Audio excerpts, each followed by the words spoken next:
Good afternoon or good morning, depending on where you are. Thank you again for joining us today for this webinar, which focuses on the economic power of collaboration, hospitality industry, and nonprofit partnerships. This topic is of particular significance as we're seeing an increasing trend towards partnerships between the private and nonprofit sectors on a variety of things. Such collaborations are becoming more popular because they work. In today's fast-paced economies, private sector employers are always looking for innovative ways to keep up with demand. With labor market shortages being forecasted in many sectors, recruitment of new talent is now a matter of survival. For example, in the city of Toronto, demands for workers in the tourism industry alone is expected to increase by 45% by the year 2025. So it makes business sense to create a talent pipeline and labor force now for the needs of tomorrow. Once again, my name is Fatma Hassan, and I'm the project coordinator of the Hire Immigrants program. It's my pleasure to host today's webinar. Based at Ryerson University in Toronto, the Hire Immigrants program provides a platform for employers and stakeholders in both the for-profit and nonprofit sectors to find and share practical solutions to the types of challenges we'll be talking about today. Sponsoring today's webinar is the Government of Ontario, which has been a valuable public sector partner that's committed to finding solutions to the integration and employment challenges that newcomers and immigrants face. Employment and labor market attachment have always been linked to the immigration experience in one way or another through issues related to the integration and social mobility of immigrants and newcomers. For many immigrants and newcomers, the challenges of finding employment opportunities stands in the way of attaining full social mobility and long-term integration into a new society. As many immigrant-receiving nations try to cope with impending labor market shortages, and as global migration continues to increase, and thus bringing many talented individuals to the West, it becomes imperative that we start to provide practical solutions that take advantage of their skills by way of facilitating their socioeconomic integration into the workforce. Innovative HR solutions are the way forward for employers and industries that want to remain relevant. This means that private and nonprofit partnerships are quickly becoming the best way to build new talent pipelines to fill labor market needs. Together, organizations like the ones we'll hear from shortly are investing in job seekers by training them for jobs that need to be filled. Talking to subject matter experts and innovative employers is a very good way to start learning about the kind of partnerships we're talking about today. It'll also give you a sense of how such collaboration works and how it can be replicated to different industries. Joining us today are two experts that will share their unique and innovative training and recruitment best practices.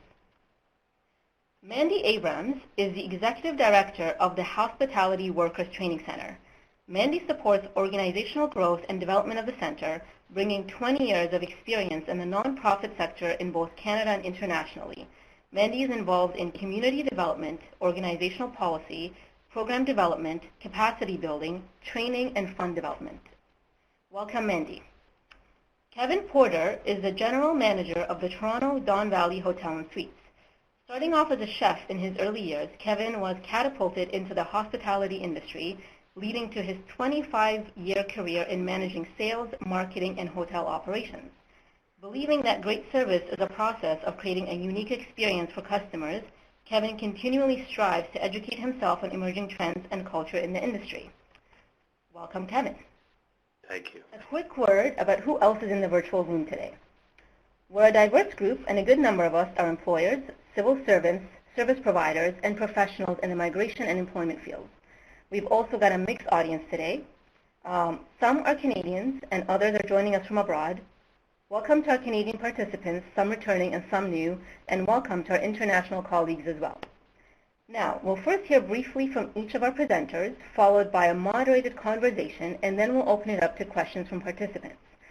Okay, so let's begin with the creation of a talent pipeline. Mandy, start by telling us a bit about Hospitality Workers Training Center. Thank you so much, Fatma, and welcome everybody. Thank you for the opportunity to speak with you today. So the Hospitality Workers Training Center is a sector-based workforce development initiative that provides collaborative training solutions that benefit hospitality employers and workers in the GTA. So to start us off today, Fatma had asked me to speak a little bit about what sector-based workforce development initiatives are to frame up our conversation. And so these are initiatives that focus on the workforce needs in a specific industry or in a cluster of occupations in a specific industry. And they're really about addressing workforce demand within the industry through the development of unemployed or underemployed individuals. And so there's really three main players in a sector-based workforce development initiative. It's industry employers who have a defined need and that they are able to articulate and who need supports in addressing that need. Job seekers who are looking for jobs, and more specifically and very intentionally in this type of model, we're really working to address the needs of underemployed or unemployed individuals who probably experience barriers to securing employment. And then who need the support of the third player, which is a workforce training intermediary who works to provide the training to develop that skilled labor pool that meets those in-demand jobs required by employers in the industry. And so we're really looking at balancing and addressing the demands through the development and creation of a skilled entry-level workforce. When we talk about sector-based workforce development initiatives, it's really a focus on building a strong industry through a strong and skilled workforce. And there's sort of many approaches that, as an intermediary and with the support and leadership of industry, we take to approach that. So really it's about engaging with employers to identify their needs. What are their current pain points and what are their future needs? Specifically for entry-level positions, but also just in general for their whole workforce, and creating tailored and responsive approaches that address those needs and provide an opportunity then to find and train up that workforce necessary to fill it. It's about creating value for employers as well as opportunity for job seekers that has a real and specific outcome and benefit for both parties. The work that is done is based on the recognition and the legitimacy of the programs of that intermediary, which is built really through the engagement and leadership of industry and the responsiveness of the program.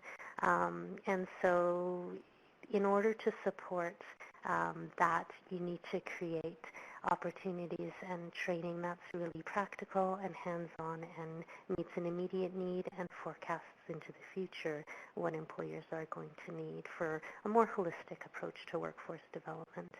On top of meeting the needs of entry-level or new workers, a sector-based workforce development initiative also focuses on current workers. So industries are not just based on their current vacancies, but also on the skill and currency of their existing workforce. And so the intermediary often also works with employers to look at supporting the retention, upskilling, and cross-training of their existing workforce to meet their operational and organizational needs. As well as the needs of vulnerable workers. And so it's not just training and positioning vulnerable workers, but also working with industry to create better quality, good jobs. So advocating for better practices and investments in workforce that supports low wage or entry-level workers to advance and to sustain employment in a good and strong industry. And so the key to the sector-based workforce development initiative is really a tailored approach that meets the needs of employers, that creates value for employers and industry, and that also meets the needs of vulnerable job seekers who need a specific approach and skills training and egress into these in-demand jobs. So what does all of that mean? So I'll use the Hospitality Workers Training Center as an example. So our objective is to build a strong hospitality food and service sector through the development of new entrants to the hospitality industry, as well as supports for current hospitality workers. So we have worked to develop relationships and engage with industry leaders to identify what their needs are and what the entry-level skills and competencies are in 6 occupations within hospitality. We developed collaboratively with industry, developed training programs that last anywhere between 3 to 6 weeks and that are practical, hands-on, and applied. And so we train in live environments. So we partner with hotels and train in rooms. We train in banquet halls. We operate Hawthorne Food and Drink, which is a social enterprise restaurant that we use as a training facility. And we really focus on developing practical skills in a live environment, but also the employability skills and social supports around the individuals we train so that they are job ready and that they are prepared to meet the employer's not only needs and expectations, but also to retain and sustain and add value to that company and that workforce. Following their training with us, we have organized unpaid placement shifts, 5 unpaid placement shifts, so that our trainees get to benefit and experience coaching and mentoring from another industry professional. They get to experience a different type of workplace than the one they've been trained in. And we are very strategic, and because we work closely and we understand and are aware of industry vacancies and requirements, we strategically try and place our trainees where there's a vacancy so that their unpaid placement shift becomes a working interview. Throughout, from the start of training through to post-employment, we provide social supports, counseling, job coaching, career development supports as well alongside to each of our trainees so that they're best positioned to be successful in securing employment. Post-employment, we also continue to work with our trainees to help them with job retention, with those social supports, with career advancement and cross-training where possible, which moves us over into the work that we do with current hospitality workers. So we really want to work to strengthen not only individual workers' careers and career paths, but also create the value for the properties and the partners where they work with. And so we provide upskilling and cross-training opportunities to existing hospitality workers so that they can advance, so they can meet their employer's need or their own career aspirations through training that is targeted, scheduled, and geared towards the realities of a working individual. So we schedule all of our training according to industry cycles of hiring and lows and highs. And when we work with our incumbent or our existing hospitality workers, we make sure that the training is accessible and feasible and also very practical and hands-on so that they can benefit from it. So really, as you can see, there's this little balance bar here. It's a balanced approach between the needs of industry and the needs of job seekers with an effort to create good jobs and good workers for the hospitality industry. And so we work with leaders, industry leaders and groups. We convene subcommittees. We convene opportunities for industry to provide feedback and give feedback and insight into trends and needs, and then we tailor our training to do that. Industry engagement is not just important or valuable, it is the foundation of this model. We came from an industry need, and we exist because we are meeting an industry need and we are meeting workers' needs. So when I talk about hospitality workers training centers engagement, I'm really talking about a variety of things that industry works with us on to create these job opportunities and to create these opportunities for the workers that we're trying to support. So industry partners with us on the placements, on the unpaid placements, which is really an opportunity for individuals to get mentoring and work experience and build their resumes. They provide curriculum development and review supports when we we regularly go back to them with curriculum. We regularly, if we were to start a new program in response to a request, would pull together a group of industry professionals to help us create that and test that curriculum. They will come out and be part of our course delivery. So they will come and speak. They will facilitate certain portions of our curriculum in order to really make sure that it's relevant and real. They provide mentoring to our trainees as well as to our staff. So our staff and our trainers are industry professionals, but to be current and to be aware of sort of the changing industry, we really rely on the mentoring of our industry partners. They host us. We deliver, as I said, our training in live environments, and the partnership we'll talk about with Kevin Porter and the Toronto Don Valley Hotel is one of those where we are able to operate our training out of a live hotel. If we could just go back to that slide, there's one other thing I wanted to talk about, Fatma.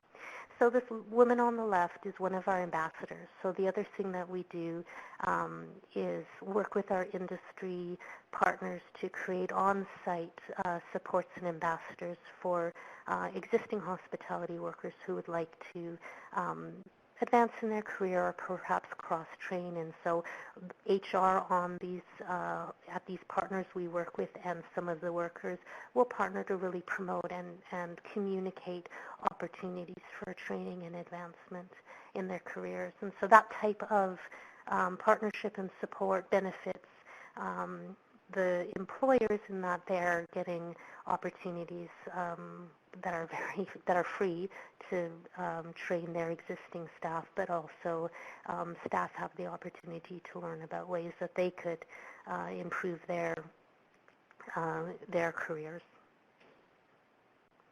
So if we could just go to the next slide. Thanks. So one of the very valuable partnerships that we have, and we'll talk when Kevin does his presentation, is at the Toronto Don Valley Hotel and Suites. And so it's very hard to simulate good training. You're not going to learn how to clean a room or make a bed sitting behind a computer. And so the ability to deliver our training in a live environment with real working conditions, with customers in the hallways, is critical to the quick development of our trainees and their ability to meet their employer standards and requirements when they enter into work. And so we have partnered with the Toronto Don Valley Hotel and Suites to be able to use some of their vacant rooms to be able to train our room attendants who will go into an SC room and clean it, and then they will be evaluated on that, and then they will go into another hotel room and clean it, and we are able to use a real live work environment with real standards, with a real customer or client on the end to be able to do that. We couldn't simulate it. We are able to do very short training with good outcomes because it is in a real live environment. If we had a training hotel, for example, that was a closed space, it wouldn't be quite the same because you don't have customers complaining or walking down the hallways. You have to be on, even as a trainee, on your best professional behavior at all times. And that's really critical to the development of people who may never have held a job in the industry before or who have not had that experience of working in a live environment. So that's one way that a partnership is critical and has the outcomes that allows our trainees to work up to the stamina that's required when they get their positions in the hotels, to be familiar with the culture and etiquette of working in a hotel and what's required of those individuals that we just couldn't simulate if we were doing it in a closed environment. And that's the real impact. So this is Mr. Porter here with one of the individuals that works with him that came through us and it has profound impacts on people who face real barriers to employment, people who have not been successful and are not successful in gaining good jobs and non-exploitive jobs without this type of support, and who are advancing in their careers rapidly. And the Toronto Don Valley Hotel and Suites is one of those places that really is willing to work with people once they come to them, provide them with additional or access additional supports either through HWTC or other organizations to really help these individuals advance in their careers.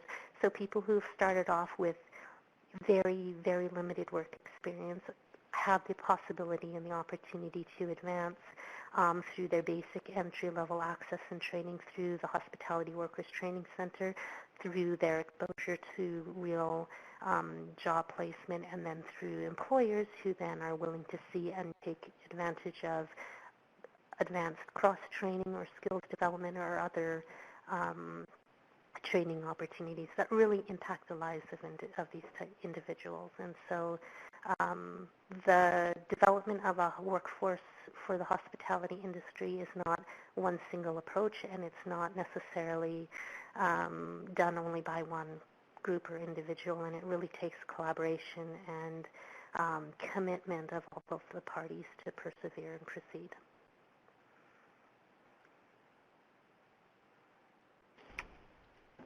Thank you for that, Mandy. It's really useful to get an overview of the center's training model and practices, as well as the employment pathways that it creates. I'm sure our audience has many questions for you, and we'll definitely get to those during the Q&A session. Now let's shift to Kevin and hear about how the center's training results in jobs. Thank you, Fatma, and welcome everybody. And Mandy, always great to collaborate with you on these efforts, so I'm happy to be here today. Toronto's labor challenge, and more specifically that of the hospitality sector, has been on a major shift for many, many years. This, coupled with major economic impactors like September 2011, SARS in 2003, and the recession from 2008 to 2012, have had significant impact on not only the business volume, but also the employees employed within the industry. These major events saw the halt of travel in the hospitality sector reach heights not seen before, and at a time where significant advancements in technology were taking effect. The development of such things like NetMeeting and GoToMeeting allowed us now to interact and do business in a way that lessened the need for travel, and we saw a huge decrease in the conference and convention business, followed by the slump in travel. During this time, we saw a mass exodus of talent from the hospitality sector due to its instability and uncertainty, having had so many challenges of late, and hence began the labor challenge we are facing today. Moving this forward to 2017, and although the industry saw excellent results last year, we struggled sourcing labor required to be able to facilitate that volume of business. Next slide, please, Fatma. Shortage in the workforce. As a result of the last 15 years, we now have a shortage in the workforce. Turnover is higher as we are competitively stealing talent from each other in a desperate need to meet our own demands. Access to talent during these years has been a challenge. The support network in terms of sourcing talent has been an issue. When just a few short years ago, we would lean on sources like H Careers, where we would post single precarious jobs, and we would end up with 500 resumes to sift through and be able to find talent, to barely nil coming out of those sources these days. Morale, shortages in the workforce or a lack of resources in terms of labor causes morale issues by overworking in order to get the job done. With this shortage, there's a lack of loyalty, and retention is very low following investments in training. So, we're hiring, we're training, we're doing all of those things, but the retention levels are just not there. Business levels are so sporadic due to seasonal nature of the business and short-term pickup that it makes for a real challenge in keeping normalized schedules, and again causes retention issues. And last year was a prime example of volumes reaching a level that they hadn't seen in many, many years, a huge need for resources in terms of labor. The end of the season comes, end of October, and you disperse all of that labor back to home. So very, very tough to retain during those times. The opportunity that lies there is certainly with the assistance of HWTC, we're growing the next generation workforce. We are internally developing mentor programs for new entrants to ensure there is a support network for new entrants and an opportunity for them to learn and grow within our culture.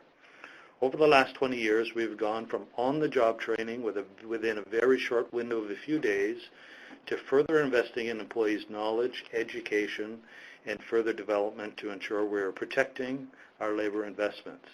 It's no big secret employees' expectations are high these days and that employees are looking to grow quickly.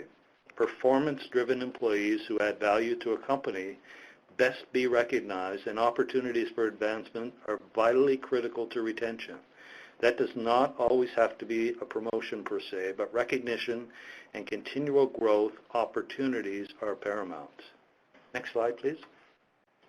The relationship between the Hospitality Workers Training Center and the Toronto Don Valley Hotel and Suites has been, in my opinion, timely and just what was needed to allow the hospitality sector in Toronto to meet the labor requirements to facilitate the hospitality sector growth in the industry. Imagine for those listening today, and I'll just take you on a bit of a journey, imagine for those listening today who are in the field of recruitment that you now have a resource that is pulling together potential new hires from all walks of life in a time where you have very little resources to source this labor or the required time to train and grow that labor. Now imagine at no cost to you, they retain using qualified industry professionals, and not to teach the basics so you can put them to work and do on-the-job training, but that they train them to meet the standards of quality and efficiency as set out by an advisory board of industry professionals. Now stay with me. HWTC has sourced the candidates. They are now training them based on industry experts' direction, and they do not graduate from the specific training course they are taking until they reach the benchmarks set out by the industry. Now couple this with the critical training on regulatory things like WMIS, MSD, health and safety, and a myriad of other necessary training. Okay, so now imagine you can handpick from that group and test their knowledge and skill level by allowing them to do a placement of 5 free shifts to see if they meet the needs of the job you're hiring for. Then imagine, as many of you in recruitment have experienced, there's a slide back, or if the employee falls short of their expectation, and you're able to call upon the support network of HWTC to get the additional training help for that employee to get them back on track and to the level of expectation. Certainly the relationship between the hotel and HWTC and the great work that Mandy and her team are doing in developing the next generation workforce has made for this successful relationship. This is evident more and more as I see hotels in a mad scramble looking for short-term talent to facilitate a full house, a conference, or to fill in for associates on leave, and increasingly it is HWTC and their pool of talent that has saved the day. Companies cannot afford to have a pool of talent on retention, waiting for a call, and this is where HWTC has been instrumental in filling this huge void. Next slide, please. The hotel efforts in retention is in one of Toronto's suburban markets where the hotel is located. We're currently at 65% before the integration with HWTC. So all of our efforts to hire, train, source new talent, we were ending up at a retention rate of somewhere around 65%. Our relationship with HWTC, specifically singling out those that have come through the courses of HWTC, has shown a retention rate of 80%. This simply has been a win-win, and where the hotel was able to offer training space to HWTC as a place where real live training in an active facility could take place. This has also allowed for many of our long-term associates to become mentors for new entrants and the industry, and has allowed them to take their years of knowledge and experience to help grow the next generation workforce. And as Mandy had mentioned a minute ago, there is a mentor program which we have implemented as well, an ambassador program where we handpick really, really good, strong, existing employees who have years of experience who sort of mentor and help integrate employees into the workforce. So that ambassador program has been quite instrumental. The culture at the Toronto Don Valley Hotel is one of respecting each other's abilities, working together as a team, and more specifically to developing the next generation workforce. I personally have a strong belief in community support, philanthropy, and to the betterment of people. There is a fundamental responsibility for business and community leaders to lead by example in the way they conduct business. I believe the next generation workforce in Toronto will expect more from the companies that employ them, and that simply by giving them a job is not enough. Companies will have to earn the right to retain quality talent and will be expected to play a huge role in their growth as it leads to their career path. Employees will not respect that company for the way they conduct business unless they are following those steps. Next slide, please. This is perhaps the biggest challenge facing the business environment. Outstanding communication skills are valuable in any employee and at any organizational level. They're even more important when dealing across cultures. Subtle differences in how people communicate, both verbally and non-verbally, can make the difference between getting the job done and disaster. We as an organization work towards an all-inclusive workforce that does not discriminate based on cultural differences, but rather looks for mediums that will allow for this all-inclusive workforce while still getting the job done. Grow your own. Companies need to develop internal programs to create attractive career paths so that potential candidates see employment as a professional development opportunity with real potential for advancement.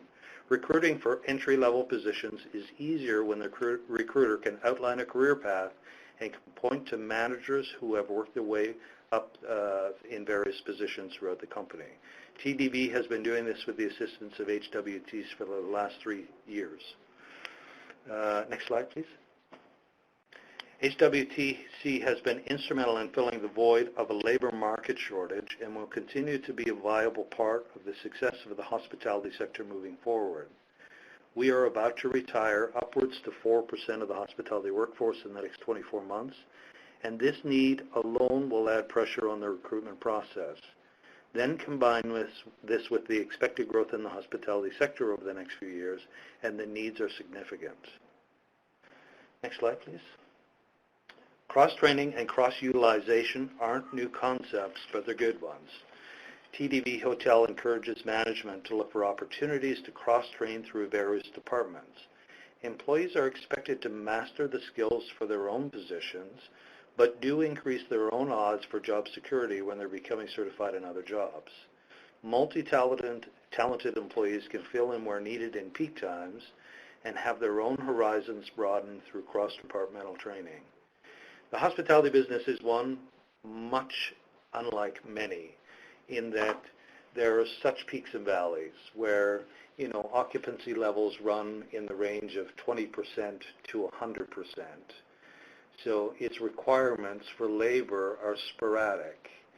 So the precarious work labor force is the most challenging one because, unfortunately, when business is at 20%, the banks don't call you and say, we know your business is only at 20%, don't pay your mortgage.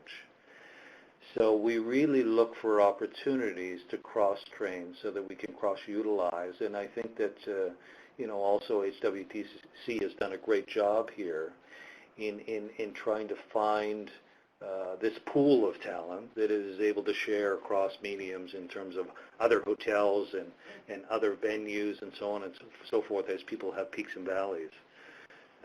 So the last slide, as you can see, is a sort of chart.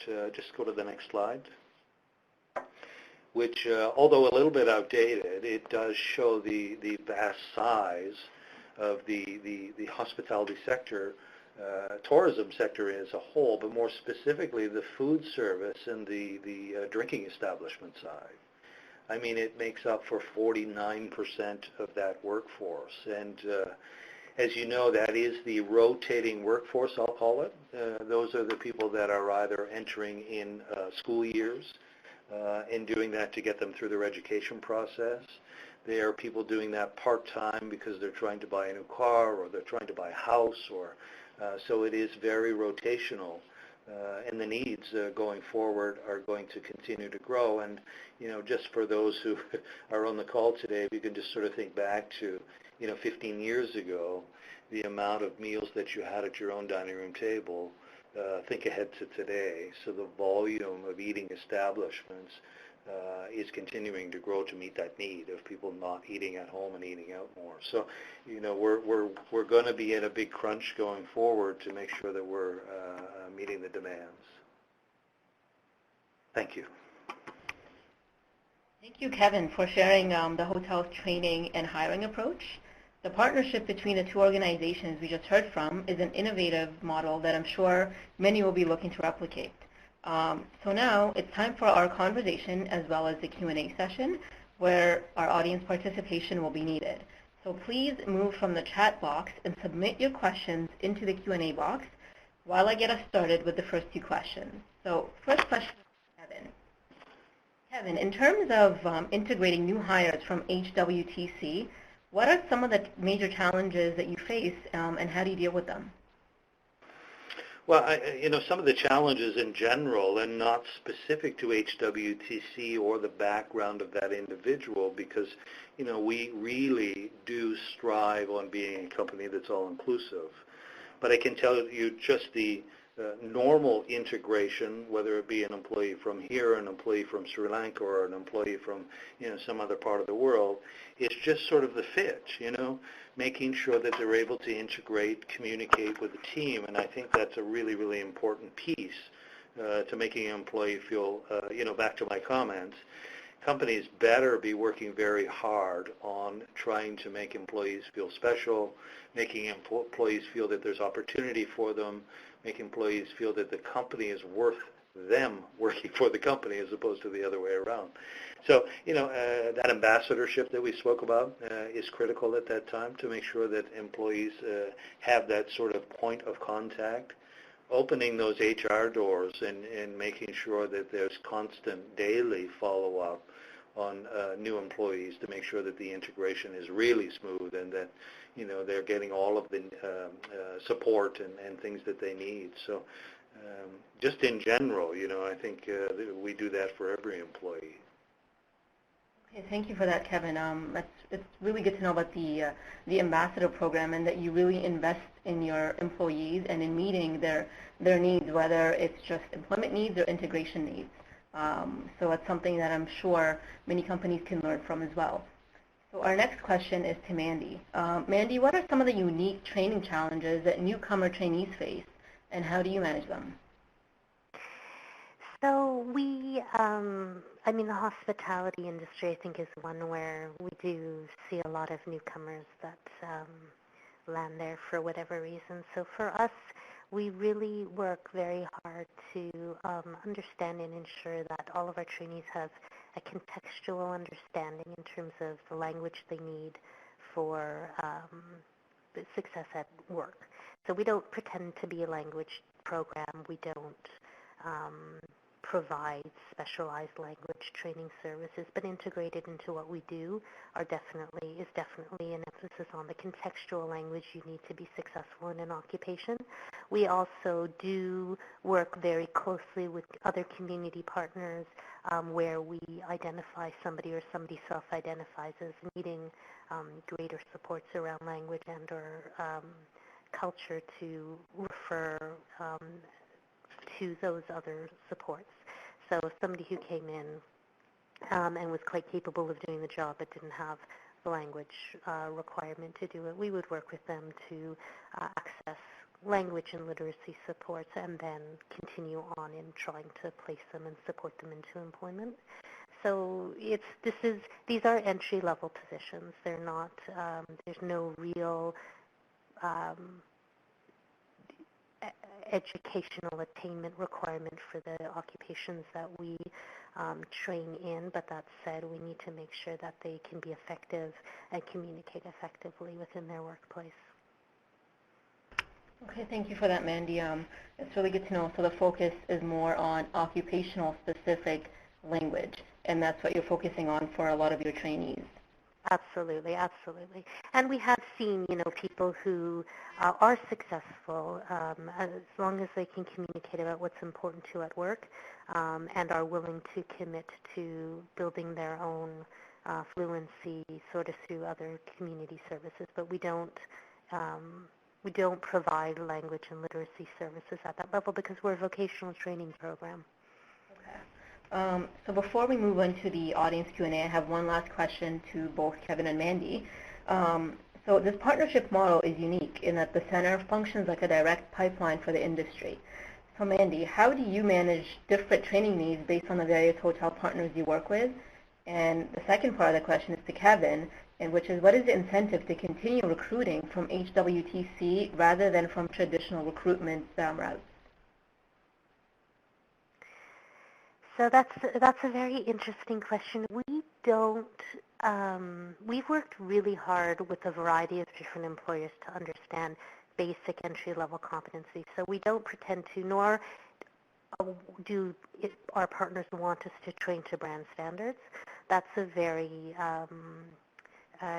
personal thing that employers choose to do by themselves. What we train in are very basic entry-level competencies. So a good example is we recently launched a culinary program, and we brought together executive chefs to talk about what they were looking for in an entry-level employee. And they were very clear that they did not need people to know how to make a brown sauce or a white sauce. They did not. If they knew what an artichoke was, that was great, but that wasn't what they were looking for. They were looking for individuals who could be safe, who knew how to use the equipment, who understood kitchen etiquette, and who had a realistic expectation of what the job actually is. And if we could provide that, then they would do their own brand-specific training. And so that's a really important aspect of what we do. This is it's generic based on multiple conversations with many employers. We don't train to a specific brand, but we absolutely train to a basic work readiness competency for those occupations. Thank you for that, Mandy. And Kevin, the second part of the question is, so what is the incentive to continue recruiting from HWTC rather than from other traditional recruitment routes? And I know you glossed over that and you discussed it during your presentation. Yeah, I mean, it's simple mathematics, to be honest, simple mathematics and logic. The results coming out of HWTC were at 80% retention, and our own results internally were at 65.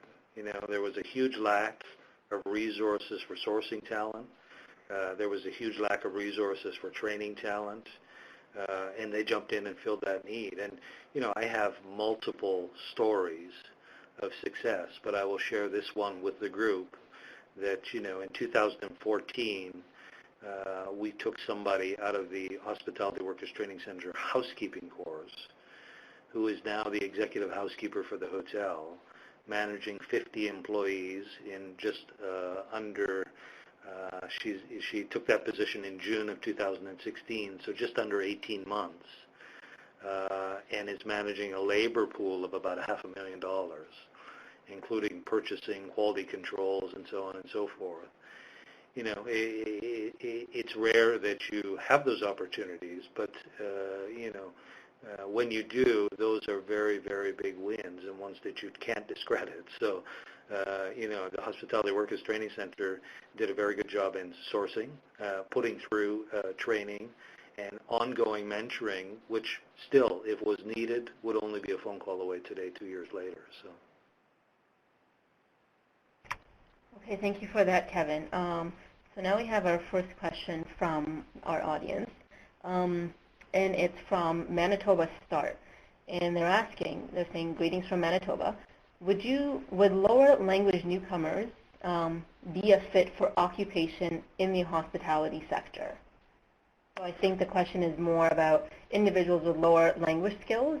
Would they be a fit for this sector? And I know Mandy already touched upon that, but perhaps you can elaborate and address the Manitoba Start organization. Sure. So, I mean, I think somebody's ability to technically do a job and somebody's ability to be successful within a workplace are not actually the same thing. And so we really, as I said, strive to assess and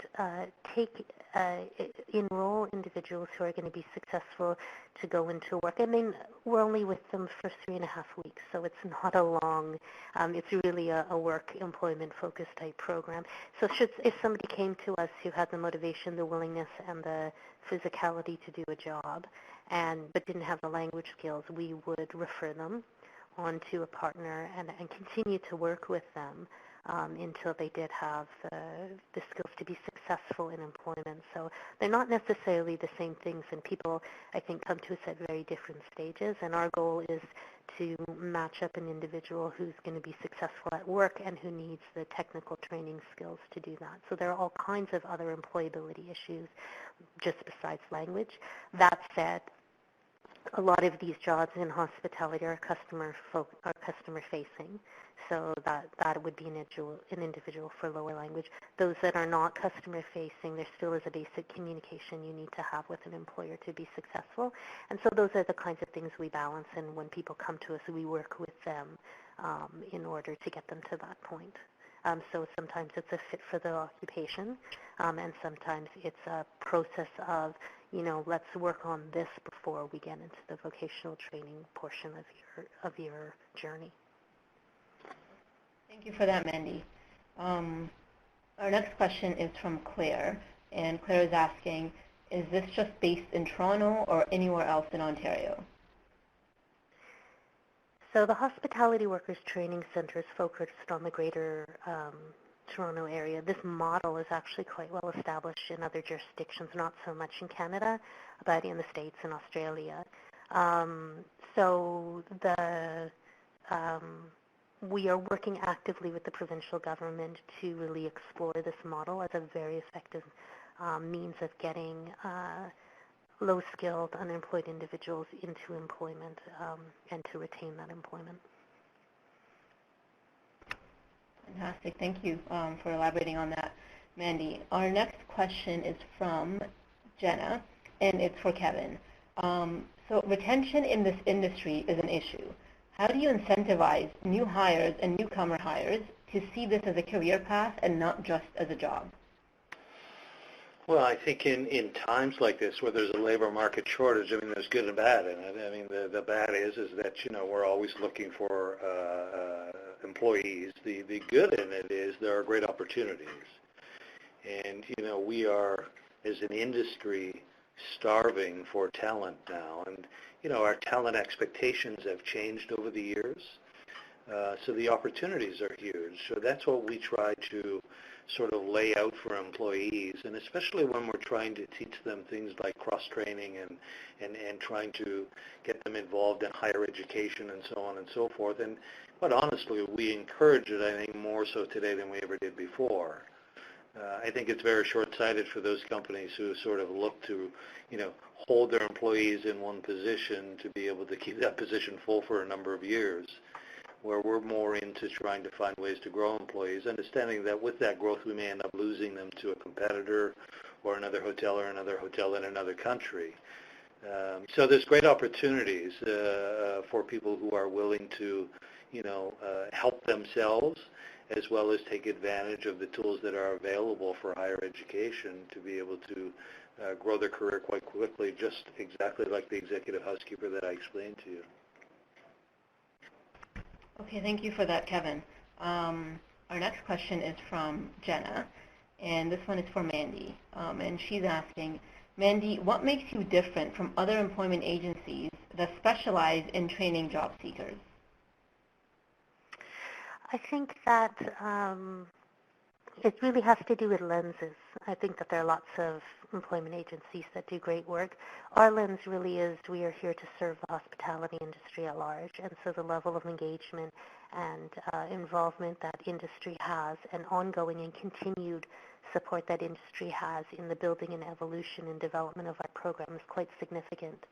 And that investment and that involvement in them not only crafts our program, but builds really strong relationships and a sense of ownership from the industry and from the workers themselves, which I think enables easier labor market attachment for some of our trainees. And I also think that we are intentionally short, so we pride ourselves in only training as much as we need to. So this isn't about an extended intervention with somebody. It's actually about as short an intervention as possible so that we can get people into work. Now, the social supports and the coaching and counseling, we do stay with people throughout their journey. But the actual training intervention is as short as we can possibly have it, because we're really working to get people into jobs as quickly as possible. So those would be some of the differences. Okay, thank you very much for that, Mandy.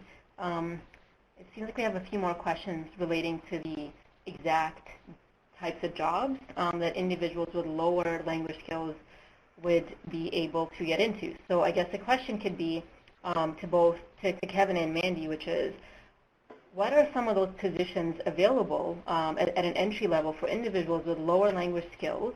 And based on the trends of growth that you've mentioned that you've seen within your own staff and some of the trainees, what is that path of growth for some of those individuals with limited language abilities?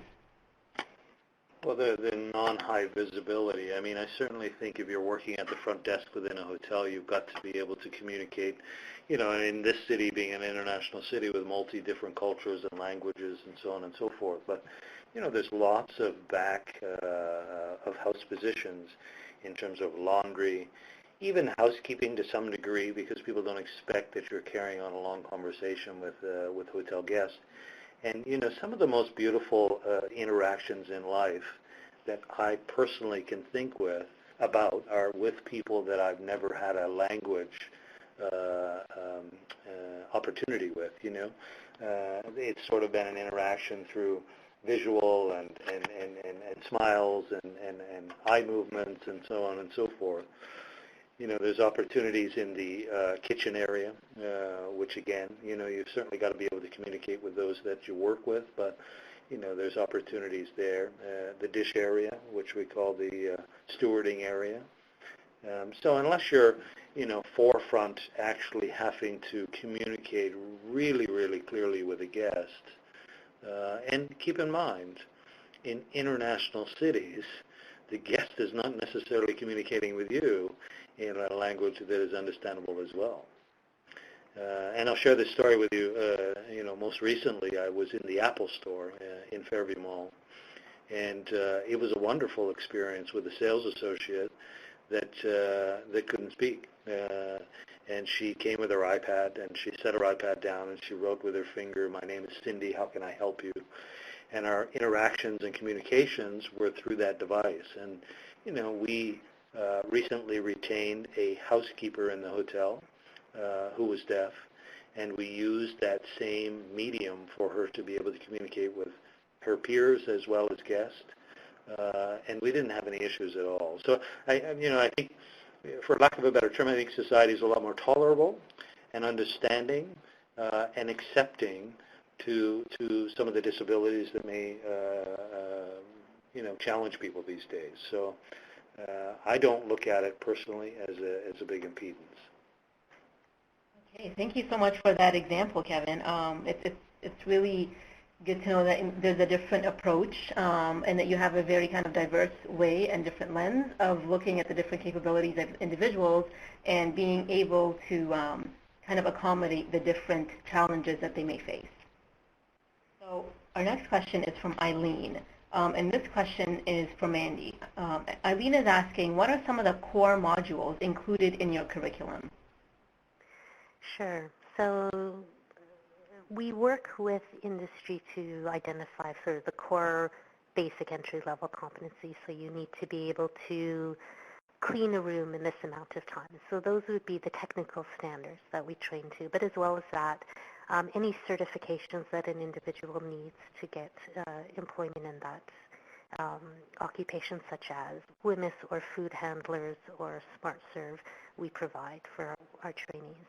In addition, health and safety, sort of knowledge of the industry type curricular pieces. And then we do a lot around conflict resolution and team and self-awareness and and social styles. And a lot of the people that we work with need some supports in sort of soft skills development, and so we do some very intentional and some very much more subtle integrated activities into our training that sort of addresses and builds up some of those employability and soft skills as well. We very much try and do everything in a practical, hands-on way, so as little classroom, sitting down, writing down stuff in a workbook as possible is our philosophy, and it's always evolving and changing. So in Ontario, the AODA requirements changed recently, so we adapted our curriculum to update to that. If we see a new technology coming into an occupation, we will adapt our curriculum to incorporate sort of the basic skills to do that and awareness of it. Thank you very much for that, Mandy, especially for highlighting the fact that you focus on a non-traditional classroom setting, so that way there is different ways for people to learn, and it takes into consideration the different methods and tools available for individuals to be able to learn. Absolutely. I mean, it's meant to be as like real work and the real job as possible, and that doesn't involve sitting behind a computer doing tests. That said, though, where an occupation requires some level of document or written literacy, we've integrated that into the training. So rather than sit down and practice filling out a chart might be part of how they go about their assigned activities for the day, so that they build competency in document use without actually having a workshop in document use, as it relates contextually to the job. Thank you for that, Mandy. And another question to you, which is, how would industry partners that are interested in seeking like the services and the training from the center, how do people know about your services and what it is that you do? How do you market some of the training available from the center to industry partners? So we have outreach events, we connect with people, we go to the job boards and see who's hiring and reach out to them if we're not already connected to them. So there's about 65 unionized properties in Toronto, and I think about 85 in total who would be sort of hotel accommodations. Now, not all of them are places we aspire to work with, because we are very careful about the quality of job that we're attaching somebody to. So in terms of the accommodations and hotel side, we have a strong network across all of the unionized properties as well as non-unionized properties. In the restaurants and beverage side, it's a little bit different. And so it's really, we have a standard that we try and assess potential partners on, and then go out and connect with them in order to ensure that we are placing people into good, non-exploitative, quality jobs, because the industry can have some negative sides to it, and so we're trying to really identify and work with some of the better employers. And for those organizations that are quote-unquote not great employers, are there things that we can do to support them in that sort of raise the floor model to maybe be better employers, and how would we do that if they have a significant workforce? Okay, thank you very much for that, Mandy. Before we wrap up, I just want to open it up to Kevin and Mandy if there's any last thoughts that you'd like to share with us. You've already shared a lot of information, very useful information, that I'm pretty sure everyone here is now going to take back and learn from and see how they can replicate it in their workplaces or how they can share it with their colleagues. But I want to give you the opportunity to share any last thoughts.